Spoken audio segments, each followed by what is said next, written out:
નમસ્કાર મિત્રો, ફરી એકવાર આપણી યુટ્યુબ ચેનલ પર નવા વિડીયો સાથે આપનું હાર્દિક સ્વાગત કરું છું। જો તમે આ ચેનલ પર નવા હો તો આપણી ચેનલને સબસ્ક્રાઈબ કરી લેજો, જેથી આપને સરકારી તેમજ પ્રાઇવેટ ભરતી વિવિધ યોજનાને લગતી અવનવી અપડેટ્સ મળતી રહે। અને જો તમે અમારા વોટ્સઅપ ગ્રુપમાં જોડાયા ના હો તો તેની લિંક નીચે ડિસ્ક્રિપ્શન બોક્સમાં આપેલી છે, ત્યાંથી તમે જોડાઈ શકો છો, જેમાં આપને વિડીયોને લગતી ડેઇલી પીડીએફ તેમજ અન્ય ભરતી વિશેની તમામ માહિતી મળી રહેશે। નમસ્કાર મિત્રો, તો વાત કરશું રિઝર્વ બેંક ઓફ ઇન્ડિયા એટલે કે આરબીઆઈમાં આવેલી અમદાવાદ સહિત સમગ્ર દેશ માટે 650 જગ્યાઓ માટેની આસિસ્ટન્ટ માટેની ભરતી માટેની જાહેરાત વિશે। તમે જોઈ શકો છો મિત્રો, સ્નાતક પાસ ઉમેદવારો માટે આસિસ્ટન્ટ માટેની કુલ 650 જગ્યાઓ માટેની ભરતી જાહેરાત આવેલી છે। વિડીયોમાં વિગતવાર વાત કરશું શૈક્ષણિક લાયકાત ડિટેલમાં, વયમર્યાદા, અરજી કેવી રીતે કરવી, પગાર ધોરણ શું હશે તેમજ પરીક્ષા પદ્ધતિ કઈ રીતની હશે તેના વિશેની સંપૂર્ણ માહિતી। તો તમે વિડીયોમાં છેલ્લે સુધી બન્યા રહેજો।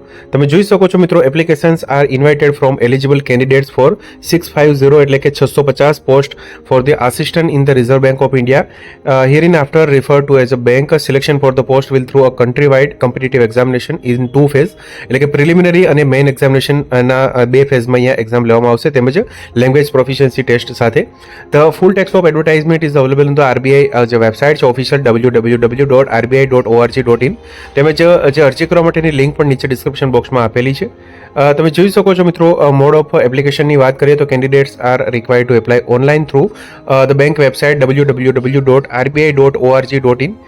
No other mode of submission of application is available એટલે કે ફક્ત ને ફક્ત અહીંયા ઓનલાઈન અરજી ફોર્મ છે તે ભરવાનું રહેશે મિત્રો। તારીખો વિશેની વાત કરીએ તો તમે જોઈ શકો છો, એપ્લિકેશન સબમિશન વિન્ડો છે તે 16 ફેબ્રુઆરી 2026થી ઓપન થશે અને 8 માર્ચ 2026 સુધી ઓપન રહેશે।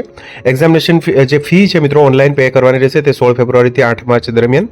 એડિટિંગ એટલે કે કરેક્શન રેક્ટિફાઈ એપ્લિકેશન ફોર્મ છે, date to edit window will be notified on the bank website in due course. Schedule of online preliminary examination tentative અહીંયા અંદાજિત તારીખ આપેલી છે મિત્રો, એપ્રિલ 11, 2026 તેમજ schedule of online main examination જે 7 જૂન 2026ના રોજ આયોજન કરવામાં આવશે। ટેન્ટેટિવ તારીખ અહીંયા આપેલી છે। તમે જોઈ શકો છો, in case of any problem in filling the form, payment of examination fee or receipt of call letter, queries may be made through this link અહીંયા આપેલી છે લિંક। ત્યારબાદ તમે જોઈ શકો છો મિત્રો, અહીંયા વેકેન્સી ડિટેલ નોટિફિકેશન આપેલું છે વેકેન્સી વાઇઝ, જેમાં આસિસ્ટન્ટ માટેની કુલ 650 જગ્યા માટે। ગુજરાતની વાત કરીએ તો અમદાવાદ માટે કુલ 20 જગ્યા છે, જેમાં 4 જગ્યા એસટી કેટેગરી માટે છે, ઓબીસી માટે 6 જગ્યા, ઈડબ્લ્યુએસ માટે 2 જગ્યા, જનરલ અનરિઝર્વ કેટેગરી માટે 8 જગ્યા છે, જે પૈકી દિવ્યાંગજન માટે પણ અહીંયા જગ્યાઓ આપેલી છે મિત્રો। સર્વિસ માટે પણ 2 જગ્યા છે। બેંગલુરુ માટે તેમજ ભોપાલ, ભુવનેશ્વર, ચંદીગઢ, ચેન્નઈ, ગુવાહાટી, હૈદરાબાદ, જયપુર, જમ્મુ, કાનપુર અને લખનૌ, કોલકાતા, મુંબઈ, નાગપુર, ન્યૂ દિલ્હી, પટના, તિરુવનંતપુરમ કુલ મળીને 650 જગ્યા માટેની જાહેરાત છે મિત્રો।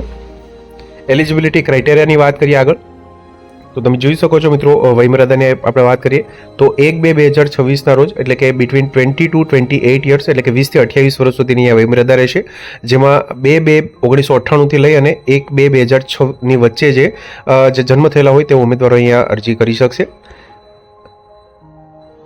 જે ઉપલી વયમર્યાદામાં કેન્દ્ર સરકારના નિયમાનુસાર શેડ્યુલ કાસ્ટ, શેડ્યુલ ટ્રાઇબ્સ માટે 5 વર્ષની છૂટછાટ એટલે કે મહત્તમ અહીંયા 33 વર્ષ સુધીની વયમર્યાદા છે। ઓબીસી એટલે કે ઓબીસી જે અધર બેકવર્ડ ક્લાસ માટે અહીંયા 31 વર્ષ સુધીની એટલે કે ઉપલી વયમર્યાદામાં 3 વર્ષની છૂટછાટ મળવાપાત્ર થશે એટલે કે 28+3। એસસી એસટી માટે 28+5 વર્ષ એટલે કે 33 વર્ષ થશે। ત્યારબાદ દિવ્યાંગજન, એક્સ સર્વિસમેન માટે પણ સંપૂર્ણ માહિતી આપેલી છે। શૈક્ષણિક લાયકાતની વાત કરીએ તો તમે જોઈ શકો છો, at least a bachelor degree in any discipline with minimum 50% marks એટલે 50% માર્ક્સ સાથે, તેમજ pass class for SC ST દિવ્યાંગજન કેન્ડિડેટ માટે। તે સિવાય અહીંયા 50% મિનિમમ જે સિક્યોર થયેલા હોય તેવા ગ્રેજ્યુએટ થયેલા, સ્નાતક થયેલા ઉમેદવારો છે તે અહીંયા ઉમેદવારી નોંધાવી શકશે। In the aggregate and the knowledge of word processing on PC, candidate belonging to x servicemen category should either be a graduate from recognized university or should have passed the matriculation or equivalent qualification armed force and rendered at least 15 years of defense service.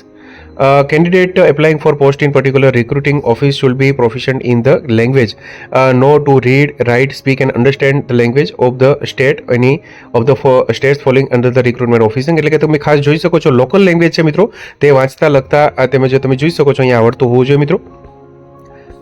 ત્યારબાદ તમે જોઈ શકો છો અહીંયા જે CGPA નું જે conversion આપેલું છે મિત્રો, 6.75 મીન્સ અહીંયા 60% થશે। ત્યારબાદ 6.25 હોય તો 55%, એ રીતનું અહીંયા ખાસ તમે જે ઓનલાઈન અરજી ફોર્મ ભરશો તેમાં મેન્શન કરવાનું રહેશે। કેલ્ક્યુલેશન ઓફ પર્સન્ટેજ અહીંયા આપેલા છે। સ્કીમ ઓફ સિલેક્શનની વાત કરીએ તો selection will be through preliminary examination, main examination and language proficiency test એટલે કે LPT। પ્રિલિમિનરી એક્ઝામિનેશન હશે પ્રાથમિક કસોટી જે મલ્ટિપલ ચોઇસ ટાઈપ હશે, જેમાં ઇંગ્લિશ લેંગ્વેજ માટે 30 ક્વેશ્ચન 30 માર્ક્સના 20 મિનિટનો સમયગાળો, ન્યુમેરિકલ એબિલિટી 35 માર્ક્સ 35 ક્વેશ્ચન 20 મિનિટનો સમયગાળો, તેમજ રિઝનિંગ એબિલિટી માટે 35 ક્વેશ્ચન 35 માર્ક્સ 20 મિનિટનો સમયગાળો, કુલ 100 ક્વેશ્ચન 100 માર્ક્સ 60 મિનિટનો સમયગાળો રહેશે જે પ્રિલિમિનરી એક્ઝામિનેશન માટે. ત્યારબાદ main examination multiple choice type હશે, જેમાં test of reasoning 40 question 40 marks, test of English language, test of numerical ability, test of general knowledge, test of computer knowledge, કુલ મળીને 200 ક્વેશ્ચન 200 માર્ક્સના કુલ મળીને 135 મિનિટનો સમયગાળો, દરેક માટે અલગ અલગ ઇન્ડિવિજ્યુઅલ સમયગાળો પણ અહીં આપેલો છે. ત્યારબાદ candidate provisionally shortlist from the online main examination will have to undergo language proficiency test એટલે કે LPT. The LPT will be conducted in the official local language of the state concern in detail appendix A1. Candidate not proficient in the official local language shall be disqualified એટલે કે ખાસ local લેંગ્વેજને અહીંયા મહત્વ આપવામાં આવ્યું છે. The above online test except the test of English language will be available in English, Hindi and certain other language is mention in appendix 2. A candidate has to qualify in each part of the objective test separately. તેમજ તમે જોઈ શકો છો negative marking પણ અહીંયા 1/4 જે wrong answer માટે છે. ત્યારબાદ તમે જોઈ શકો છો મિત્રો એક્ઝામિનેશન સેન્ટરની પણ માહિતી આપેલી છે. LPT is mandatory. No exemption of any sort will be given to any candidate from appearing in LPT, which will be conducted in respective regional office of the bank. Final selection on the basis of candidate performance in the online examination in the order of merit, qualifying in local language proficiency test, medical fitness, verification of certificate, etc. to the bank satisfaction. Decision of the bank in this regard shall be final. Examination center માટેની પણ માહિતી આપણે આગળ આપેલી છે મિત્રો, અહીંયા વિડીયોમાં આપણે સંપૂર્ણ માહિતી મેળવીશું. સર્વિસ કન્ડિશનની વાત કરીએ તો પગાર ધોરણની વાત કરીએ પે સ્કેલ તો selected candidate will Dr a starting basic pay of ₹29,000 per month in scale of 29,000. ત્યારબાદ તમે જોઈ શકો છો મિત્રો અહીંયા બેઝિક 29,000 છે, તેની સાથે અન્ય જે ભથ્થા છે તે મળીને કુલ તમે જોઈ શકો છો ગ્રોસ જે એમ્યુલમેન્સ વિધાઉટ HRA એટલે કે HRA સિવાય 58,514 પર મંથ અહીંયા મળવાપાત્ર થશે મિત્રો initial monthly gross salary. House rent allowance 15% or pay of pay will be paid to them. Additionally if they are not staying in bank accommodation એટલે કે અહીં ખાસ બેંકનું એકોમોડેશન હશે તો જો તેમાં રહેવા ના માગતા હોય તો તેને HRA 15% અહીંયા મળવાપાત્ર થઈ શકશે. તેની સાથે અધર જે સુવિધાઓ છે મિત્રો જેમાં bank accommodation subject to availability, allowance for knowledge updation, તેમજ તમે જોઈ શકો છો annual health checkup facility, reimbursement of medical expenses for OPD treatment, hospitalisation, interest free festival advance, leave fare, concession, housing loan and personal advance at concessional rate of interest will be available to regular employ. ત્યારબાદ તમે જોઈ શકો છો મિત્રો gratuity તેમજ define contribution લઈ new pension scheme NPS પણ મળવાપાત્ર થશે. Selected candidates will be initially posted in the bank office within the recruitment zone for which they have applied. ત્યારબાદ તમે જોઈ શકો છો મિત્રો અહીંયા ઝોન આપેલા છે મિત્રો. વેસ્ટ ઝોન માટે અમદાવાદ, ભોપાલ ઇન્ક્લુડિંગ રાયપુર, મુંબઈ ઇન્ક્લુડિંગ બેલાપુર, પુણે, પણજી, નાગપુર તેમજ અલગ અલગ ઝોન આપેલા છે. Pre examination training SC ST OBC દિવ્યાંગજન કેન્ડિડેટ માટે જો ઈચ્છતા હોય તો તેના માટેની પણ અહીંયા માહિતી આપેલી છે. એપ્લિકેશન ફોર્મની પણ સંપૂર્ણ માહિતી આપેલી છે. એક્ઝામિનેશન ફીની વાત કરીએ તો SC ST દિવ્યાંગજન એક્સ સર્વિસમેન માટે ઇન્ટિમેશન ચાર્જીસ ઓનલી એટલે કે 50 + GST 18%, જ્યારે જનરલ OBC EWS માટે application fee including intimation charges 450 + 18% GST.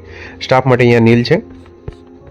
ત્યારબાદ રિઝર્વેશન ગાઈડલાઇનની આપણે આગળ વાત કરી છે મિત્રો. ઉપલી વયમર્યાદામાં જે છૂટછાટ માટે ખાસ જે OBC NCL એટલે કે નોન ક્રિમિનલ માટે જે તે નાણાકીય વર્ષનો એ માહિતી આપેલી છે મિત્રો. તો OBC candidate claiming reservation under the side category must produce OBC non criminal certificate based on the income for the financial year 2024, 25, 23, 24, 22, 23 and issuing on after 1st April 2025 but not later than the closing date of application for the post એટલે કે ખાસ તમે જોઈ શકો છો અહીંયા જે તે નાણાકીય વર્ષ આપેલું છે તે દરમિયાન કઢાવેલું હોવું જોઈએ. તેમજ EWS માટે પણ અહીંયા financial year 2024, 25 and valid for the year of 2025 and 26.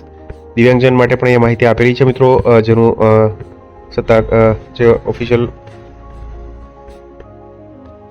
ત્યારબાદ તમે જોઈ શકો છો મિત્રો આગળ આપણે વાત કરીએ એપ્લિકેશન પ્રોસિજરની તો જે prerequisite for application online જેમાં guideline for photograph and signature scan and upload before applying, તેમજ ઈમેલ ID વેલિડ ખાસ તમે જોઈ શકો છો જોશે મિત્રો. તેમજ એપ્લિકેશન પ્રોસિજરની વાત કરીએ મિત્રો તો તમે જોઈ શકો છો નીચે ડિસ્ક્રિપ્શન બોક્સમાં લિંક આપેલી છે, ત્યાંથી તમે ઓપન કરશો એટલે કે એપ્લિકેશન ફોર્મ છે ત્યાં રજિસ્ટ્રેશન કરાવી 7 નેક્સ્ટ. ત્યારબાદ રજિસ્ટ્રેશન કમ્પ્લીટ થશે. ત્યારબાદ જે પાસપોર્ટ સાઇઝનો ફોટો છે મિત્રો તે સ્કેન ફોટો તેમજ સિગ્નેચર સંપૂર્ણ ડિટેલ નાખી અને કમ્પ્લીટ રજિસ્ટ્રેશન કરવાનું રહેશે. ત્યારબાદ પેમેન્ટ ટેબમાં જઈ અને પેમેન્ટ જે ફી છે મિત્રો, તે એપ્લિકેશન ફી છે, ઓનલાઈન પેમેન્ટ કરવાનું રહેશે. જે મોડ ઓફ પેમેન્ટ છે ફક્ત ને ફક્ત ઓનલાઈન રહેશે મિત્રો. જનરલ ગાઈડલાઇન્સ પણ અહીં આપેલી છે, સંપૂર્ણ માહિતી એકવાર વાંચી અને ત્યારબાદ ફોર્મ ભરવાનું રહેશે મિત્રો. જોઈ શકો છો મિત્રો અહીંયા તો office wise local language for language proficiency test, એટલે કે અમદાવાદ માટે અહીંયા ગુજરાતી લોકલ લેંગ્વેજ રહેશે મિત્રો લેંગ્વેજ પ્રોફિશિયન્સી ટેસ્ટ માટે. તેમજ list of language available in medium of online examination, જે અમદાવાદ રિક્રુટમેન્ટ ઓફિસ રિજનલ માટે અહીંયા ઇંગ્લિશ, હિન્દી તેમજ ગુજરાતી મીડિયમમાં અહીંયા માધ્યમમાં અહીંયા મિત્રો એક્ઝામિનેશન હશે, એટલે કે ખાસ ગુજરાતી ઉમેદવારો માટે અહીંયા સારી વાત કહી શકાય મિત્રો. લિસ્ટ ઓફ એક્ઝામિનેશન સેન્ટર અમદાવાદની વાત કરીએ રિક્રુટિંગ ઓફિસ, તો એમાં પ્રિલિમિનરી એક્ઝામિનેશન માટે અમદાવાદ, ગાંધીનગર, મહેસાણા, રાજકોટ, સુરત, બારડોલી, વડોદરા, આણંદ તેમજ centre of main exam Ahmedabad, Gandhinagar, Rajkot, Surat, Bardoli, Vadodara, Anand રહેશે મિત્રો. તો આથી મિત્રો આરબીઆઈમાં આવેલી 650 જગ્યાઓ માટેની ભરતી માટેની જાહેરાત આસિસ્ટન્ટ માટે સ્નાતક થયેલા ઉમેદવારો છે મિત્રો, તે અહીંયા ઉમેદવારી નોંધાવી શકશે. રિઝર્વ બેંક ઓફ ઇન્ડિયામાં આવેલી આ ભરતી માટેની જાહેરાત છે મિત્રો. નીચે ડિસ્ક્રિપ્શન બોક્સમાં લિંક આપેલી છે, ત્યાંથી તમે ઓપન કરી અને ઓનલાઈન અરજી ફોર્મ છે ભરી શકશો મિત્રો. ગુજરાતી ભાષામાં ખાસ પ્રિલિમિનરી તેમજ મેઇન એક્ઝામિનેશન હશે. તો મિત્રો, જો વિડીયો પસંદ આવ્યો હોય તો લાઇક કરજો તેમજ તમારા મિત્રો સુધી શેર કરજો. વધુમાં ચેનલને સબસ્ક્રાઈબ કરી લેજો, જેથી આપને આવી વિવિધ માહિતી મળતી રહે. મિત્રો, વિડીયો જોવા બદલ આપનો ખૂબ ખૂબ આભાર. મળીએ એક નવા વિડીયો સાથે. ત્યાં સુધી જય હિન્દ, ભારત માતા કી જય.